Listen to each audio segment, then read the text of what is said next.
வணக்கம். இன்னைக்கு நாங்கள் ரொம்ப நாள் கழிச்சு எங்கள் பூர்வ வீட்டுக்கு வந்திருக்கோம். இதில் ஞாபகார்த்தமாக என்னன்னு பார்த்தீங்கன்னா இந்த போஸ்ட் மரம் தான் எங்களுக்கு ஞாபகம். என்ன இதில் வந்து ஒரு ஓடு ஓட்ட வீடாக இருந்துச்சு. நாங்கள் இதில் வந்து சகஞ்சிருக்கோம். இந்த போஸ்ட் மரத்து பக்கத்தில் தான் நாங்கள் வந்து கட்டில் போட்டு உட்காந்துருப்போம். ஆமாம், உள்ளே உட்காந்துருப்போம். அதான் இந்த பக்கம். அது போக இந்த இடம் காலி இடம், இது ஒன்று ஞாபகமாக இருக்குது எங்களுக்கு உண்மையிலே. அப்படியேவா? இது வந்து எங்கள் தாத்தா பாட்டி வாழ்ந்த வீட்டை வந்து இன்னைக்கு வந்து என் தம்பி கட்டியிருக்கேன். அதை தம்பி காமிக்க பாருங்க. இந்த தம்பி தான் கொடுத்துருக்கோம். இது இவங்க 2 பேர்லாம் இந்த வீடு எங்களுக்கு வந்து ரொம்ப சந்தோஷமா இருக்கு. பூர்வ இடத்தை வந்து பார்த்ததில்ல, ரொம்ப பல வருஷம் கழிச்சு வந்திருக்கோம். இது என் தம்பி விட்டாட்டி, இது எங்கள் அத்தை மகன்.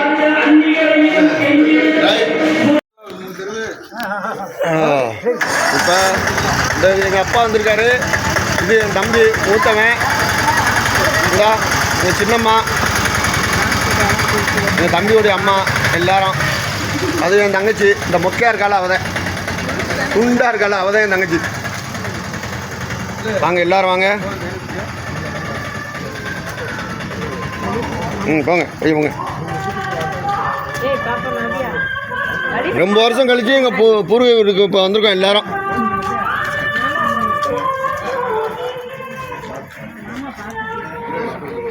இந்த இடத்துல எங்கள் தாத்தா வந்து ஆடு அடிச்சிருப்பார். இந்த வந்து ஆடு இருக்கும்.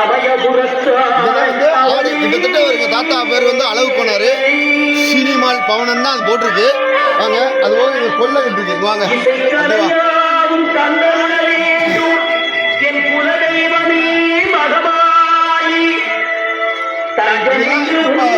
கிட்டத்தட்ட பல வருஷம் கழிச்சு வரோம். இது எங்க சித்தப்பா, என்ன எங்க சின்ன பாட்டி பையன், இது எங்க மாமா, எங்க சின்ன பாட்டி பேரன்.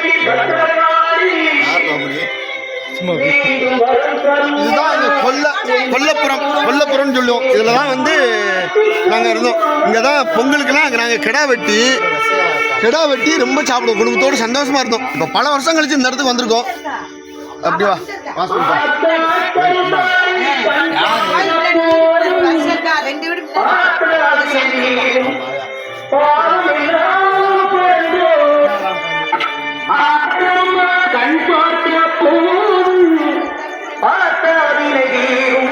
பாவமெல்லாம் பரந்தோடும் காத்தாயி மரமாயி கருணை தெய்வம் மாதாடி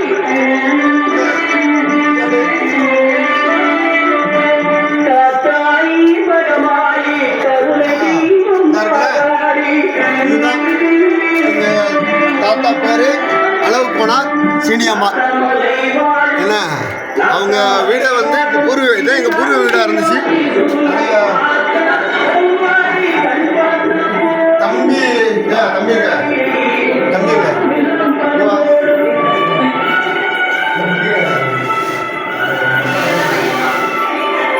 இப்போ எங்கள் குடும்பத்தில் இவர் எங்கள் சித்தப்பா தான், கடைசி சித்தப்பா. ஏன்னா இது எங்கள் சின்னம்மா, இது என் வீட்டுக்காரி.